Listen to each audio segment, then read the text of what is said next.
Hello friends, मैं कामनी प्रजापति आप सभी का केआर क्लासेस में स्वागत करती हूँ। फ्रेंड्स, आज मैं आप सभी के लिए 12th क्लास का एक न्यू चैप्टर लेकर आई हूँ जिसका नाम है डेप्रिसिएशन। मीन्स हिंदी में इसे बोलते हैं हिरास।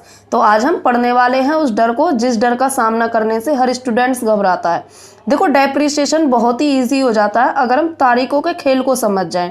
तारीखों का खेल मतलब कैसे? देखो, डेट्स की वजह से किस स्टेप पर कौन सा काम करना है वो समझना सबसे ज़्यादा ज़रूरी है। कब अकाउंट क्लोज करना है, कैसे क्लोज करना है, कब एंट्री ख़त्म करनी है, ये सब तो हम आगे सीखते रहेंगे। आइए इसकी डेफिनेशन देखते हैं। इसमें बोला स्थायी संपत्ति के मूल्य में समय व्यतीत होने, नए आविष्कार होने या संपत्ति के अप्रचलित होने, टूट फूट एवं दुर्घटनाग्रस्त होने, उसके निरंतर प्रयोग में आने आदि या अन्य कारणों से होने वाली कमी को हिरास कहते हैं। इसे एक लाइन में बोल सकते हैं, संपत्ति के मूल्य में कमी होना, यानी कि संपत्ति की कॉस्ट में कमी आ जाए तो क्या है वो? हिरास। देखो, अगर 1,00,000 रुपए का आज मैंने कोई सामान खरीदा और अगर 3 साल बाद मैं बोलूँ इसकी क्या कीमत लगाओगे, तो आप सभी बोलेंगे 70,000 या 60,000। क्यों? क्योंकि सामान तो 1,00,000 का था, क्योंकि उस सामान की वैल्यू कम हो गई है। क्यों उसकी वैल्यू कम हुई है? क्योंकि उसे यूज़ कर लिया गया है, या वो पुराना हो गया है, या चलन में कम है, या खरीदे हुए सामान को बहुत समय हो गया इसलिए उसकी कीमत कम हो गई, उसके प्राइस में कमी आ गई जो उसकी कॉस्ट थी। तो कोई भी संपत्ति के मूल्य में यदि कमी हो जाए तो क्या कहलाएगी वो? हिरास। जैसे 1,00,000 का माल था और उसकी कीमत कितनी रह जाएगी? 70,000 रुपये। तो वो 30,000 रुपये की जो कमी हुई है वो क्या है? हिरास। तो ये हिरास की डेफिनेशन हो गई। आगे चलते हैं। मूल्य हिरास अपलिखित करने की पद्धतियां। देखो, इसकी विभिन्न पद्धतियां हैं। फर्स्ट है हमारी स्थायी किस्त पद्धति या सीधी रेखा पद्धति। सेकंड है क्रमागत या घटती शेष या हिरासित शेष पद्धति। नेक्स्ट है वार्षिक वृद्धि पद्धति। नेक्स्ट हिरास कोष पद्धति या सिंकिंग फंड पद्धति। और लास्ट है बीमा पॉलिसी पद्धति। देखो, हम ये 5 पद्धति करने वाले हैं। ये हमारे एग्जाम के लिए 5 पद्धति ही इंपॉर्टेंट है। इनमें से कोई सी भी एक पद्धति का क्वेश्चन आ जाता है तो ये हमारे 12th क्लास में 10 मार्क्स में आता है। तो आइए मैं आपको आज सबसे पहले स्थायी किस्त पद्धति बताने वाली हूँ। हमारी सबसे पहली पद्धति है स्थायी किस्त पद्धति, फिक्स इंस्टॉलमेंट मेथड। देखो, ये होती क्या है? इस पद्धति के अनुसार संपत्ति के उपयोग काल में संपत्ति की मूल लागत का एक निश्चित भाग प्रति वर्ष लाभ हानि खाते में मूल्य हिरास के रूप में डालकर अपलिखित किया जाता है तथा यही क्रम संपत्ति के जीवन काल तक चलता रहता है। इससे संपत्ति का मूल्य उसका उपयोगी जीवन समाप्त होने पर घटकर शून्य के बराबर हो जाता है। इसी पद्धति को स्थायी किस्त पद्धति या मूल लागत पर एक निश्चित प्रणाली भी कहा जाता है। मैं एक एग्जाम्पल के जरिए आपको बता रही हूँ। देखो, 1,00,000 की कोई संपत्ति खरीदी, वो हमने 2018 में खरीदी है। तो उस 1,00,000 की संपत्ति में हमने 2018 में लास्ट में आते आते उसकी कीमत 10% कम हो गई। तो 1,00,000 का 10% 10,000 कम हो गई, तो वो कितने की बच गई? 1,00,000 में से 10,000 घटा देंगे तो उसकी कीमत कितनी बची? 90,000 रुपये बची। अब हमें फिर से नेक्स्ट ईयर डेप लगाना है, तो हम क्या करेंगे? स्थायी का मतलब होता है फिक्स, यानी कि जो डेप हमने पहली साल लगाया वही डेप हमें नेक्स्ट ईयर भी लगाना है, यानी कि 1,00,000 की संपत्ति पर 10% लगाना है। तो यही हमारी स्थायी किस्त पद्धति है। अब इसके फॉर्मूले देखते हैं।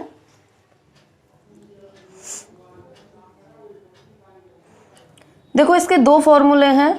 नंबर 1 पे है यदि जीवन काल दिया हुआ हो। यदि क्वेश्चन में जीवन काल दिया हुआ हो तो हम मूल्य हिरास कैसे निकालेंगे? संपत्ति की कुल लागत माइनस अवशिष्ट मूल्य और बटे में संपत्ति का अनुमानित जीवन काल। जैसे संपत्ति की लागत दी हुई हो 2,00,000 रुपए और उसका अवशिष्ट मूल्य दिया हुआ हो 20,000 रुपए और संपत्ति का जीवन काल दिया हुआ हो 10 वर्ष। तो हम क्या करेंगे? जैसे 2,00,000 की संपत्ति है तो लिखेंगे 2,00,000 माइनस 20,000 और बटे में 10, तो हमारी डेप निकल कर आ जाएगी। सेकंड पॉइंट है यदि हिरास की दर दी गई हो। देखो, यदि हिरास की दर दी गई हो तो सिंपल है बिल्कुल। मूल्य हिरास हम कैसे लगाएंगे? जो संपत्ति का लागत मूल्य है गुणा में हम हिरास की दर लिखेंगे और बटे में 100। जैसे भी मैंने आपको बताया 2,00,000 रुपए की संपत्ति है तो 2,00,000 पे हमें 10% निकालना, तो लिखेंगे 2,00,000 गुणा 10 बटे में 100। तो ये हमारे दोनों फॉर्मूले हो गए। तो पहली स्थायी किस्त पद्धति है फिक्स इंस्टॉलमेंट मेथड। तो मैं आप सभी को इसका एक क्वेश्चन कराने वाली हूं, ध्यान से समझना। आइए क्वेश्चन देखते हैं। एक कंपनी ने 1 जनवरी 2012 को एक मशीन 80,000 रुपये में खरीदी। आगे बोला 1 जुलाई 2013 को कंपनी ने 50,000 रुपये की एक मशीन और खरीदी।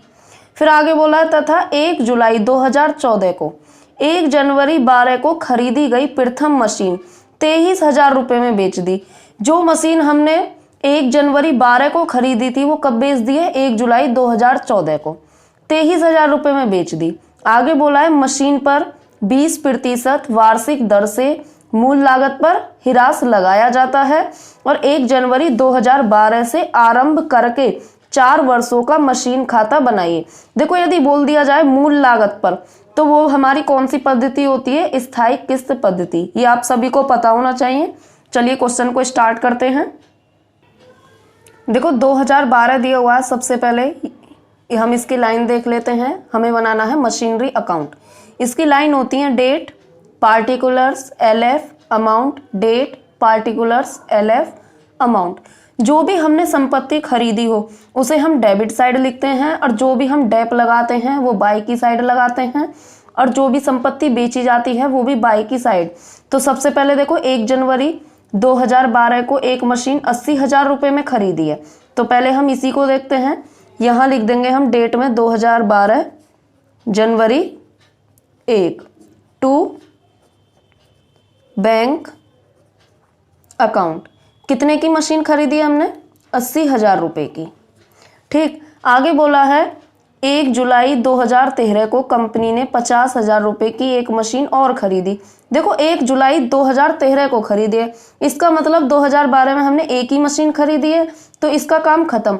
अब हम यहाँ पे आएंगे, यहाँ लिखेंगे दिसंबर 31 बाय डेप्रिसिएशन अकाउंट। देखो 80,000 का हमें 20% निकालना है। पहले 10 निकाल लो, सिंपल 8,000 हो गया और 20 के लिए डबल कर दो तो कितना हो गया? 16,000। ये हमारा 1 साल का हो गया।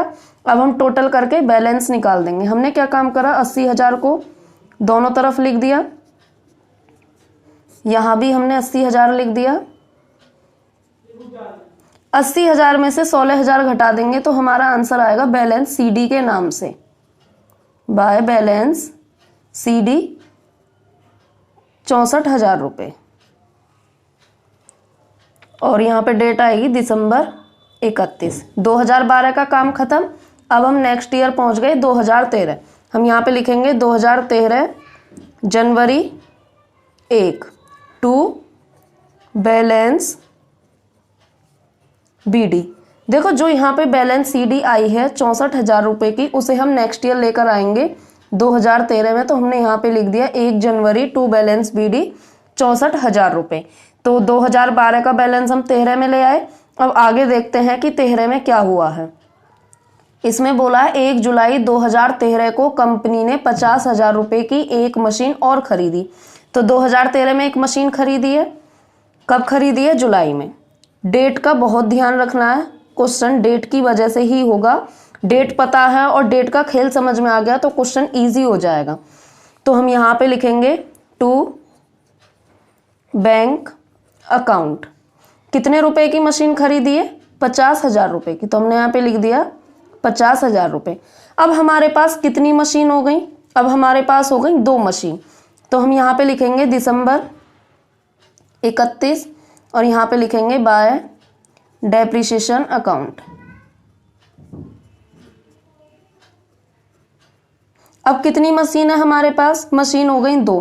तो हमने यहाँ लिख दिया फर्स्ट, यहाँ लिख दिया सेकंड। देखो हमारी जो पद्धति चल रही है वो है स्थायी किस्त पद्धति, यानी कि मूल लागत। मूल लागत हमारी पहली मशीन की कितनी थी? 80,000 रुपये। तो हमें डेप 80,000 रुपये पे ही लगाना है दोबारा। 80,000 का 20% कितना हुआ? 16,000 रुपये। तो हमने लिख दिया 16,000।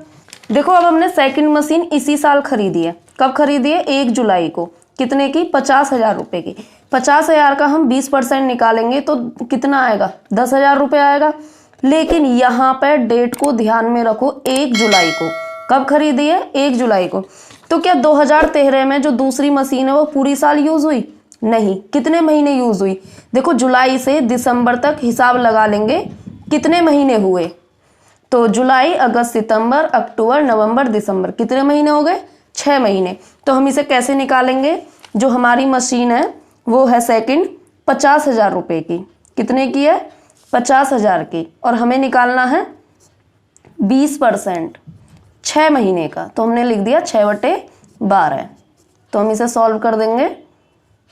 ये आ गया हमारा 5,000 रुपये।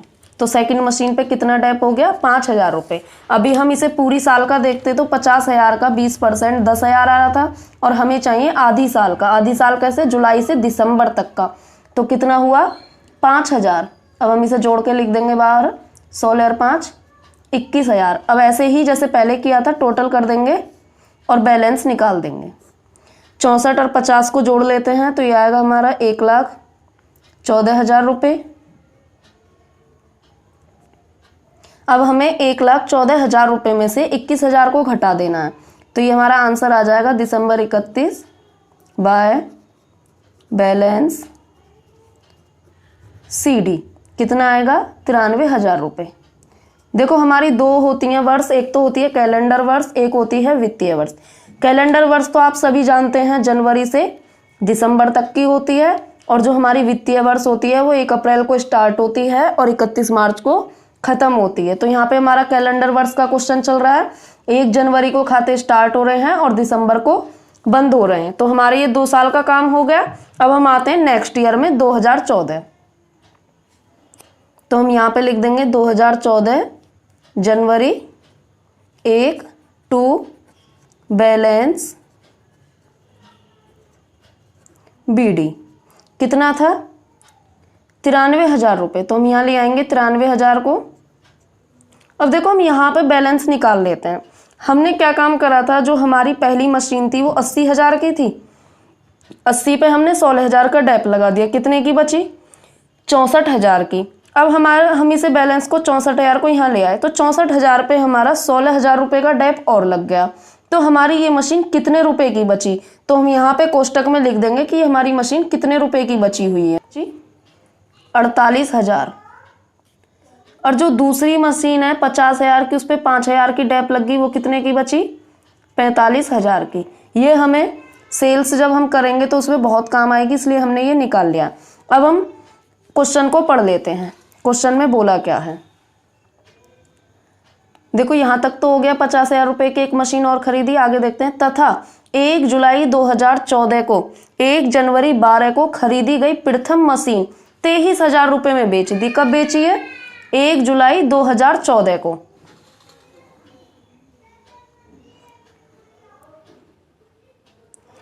यहाँ पे लिख देंगे हम जुलाई 1 बाय कैश लिख सकते हैं या बैंक भी लिख सकते हैं, बाय बैंक अकाउंट। जो मशीन बेची है वो कितने की बेची है? 23,000 रुपये। तो हमने यहाँ पे लिख दिए 23,000 रुपये। देखो मैं आप सभी को पहले भी बता चुकी हूँ, डेट पे बहुत ज़्यादा ध्यान देना। ये मशीन कब बेची गई है? 1 जुलाई को बेची गई है। जो 1 जनवरी को खरीदी गई थी 80,000 रुपये वाली।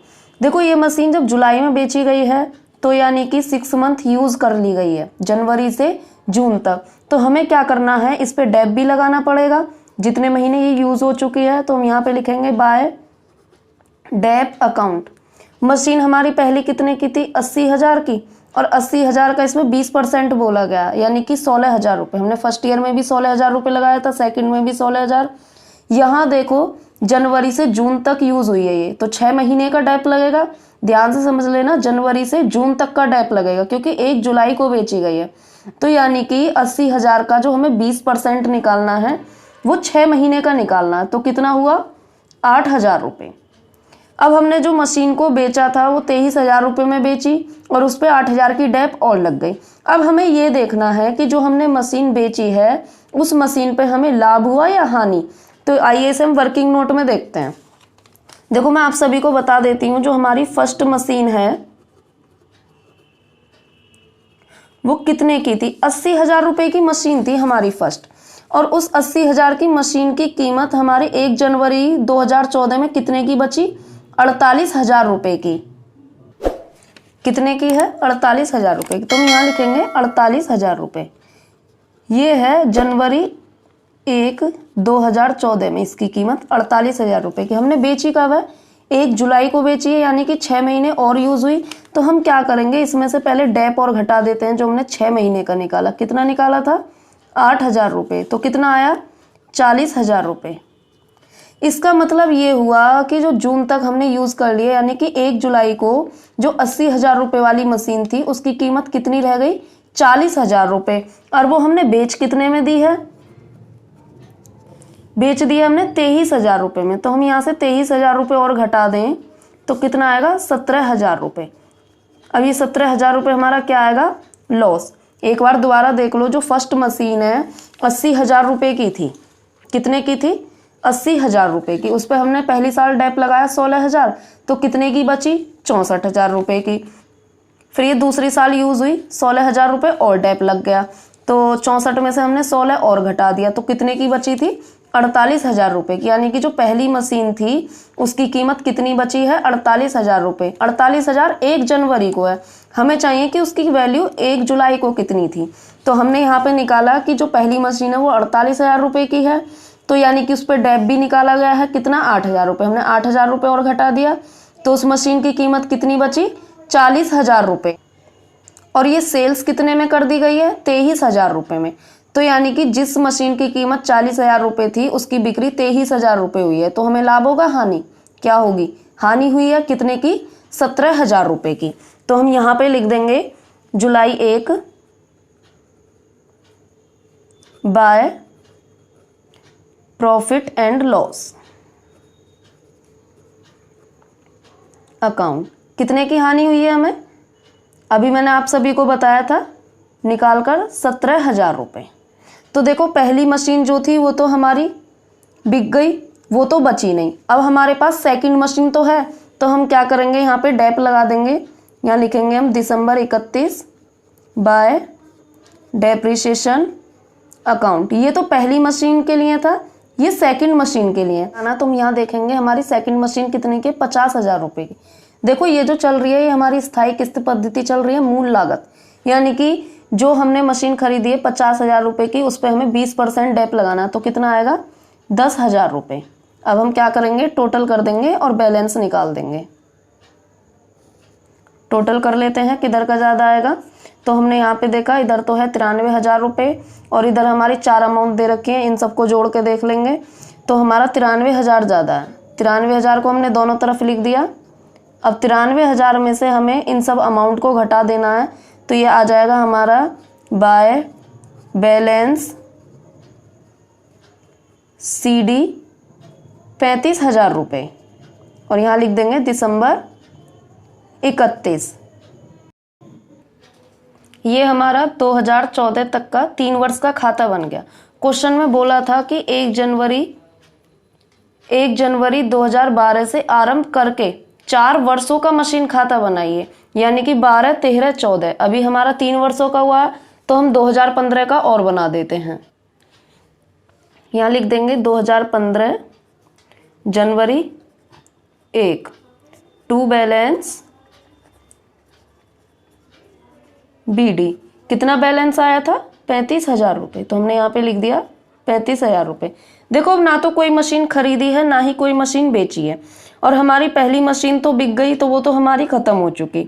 अब जो हमारी ये दूसरी मशीन है हमें उस पर डेप लगाना है, तो हम यहाँ लिखेंगे दिसंबर 31 बाय डेप्रिसिएशन अकाउंट। कितने की मशीन थी? 50,000 रुपये की, और 20% लगाना है, तो कितना हुआ? 10,000 रुपये। तो हम यहाँ लिख देंगे 10,000 रुपये। तो अब हम क्या करेंगे, बस टोटल करेंगे और बैलेंस निकाल देंगे। 35,000 लिख दिया हमने दोनों तरफ, यहाँ भी 35,000 लिख दिया, और 35,000 में से 10,000 रुपये घटाए तो ये आ गया हमारा 25,000 रुपये। यही हमारा आंसर है बाय बैलेंस CD दिसंबर 31। तो ये हमारा क्वेश्चन कंप्लीट हो गया। ये हमारा 10 नंबर का आता है बोर्ड एग्जाम में 12th क्लास में। तो आप सभी इसे अच्छे से समझ लेना, 2012 से आरंभ करके 2015 तक। देखो, डेट बहुत ज़रूरी है इसमें समझनी कि मशीन कब खरीदी गई, कब बेची गई। देखो जनवरी को खाते स्टार्ट होते हैं तो दिसंबर को बंद करेंगे, यानी कि 1 जनवरी से स्टार्ट हो रहे हैं तो हमें डेप लगानी है 31 दिसंबर को। डेप कहाँ लगाई जाती है? बाय में लगाई जाती है। और कोई भी संपत्ति बेची जाए वो भी कहाँ आती है? बाय में आती है। तो आप सभी इस क्वेश्चन को देख लेना। आज की वीडियो को देखने के लिए धन्यवाद।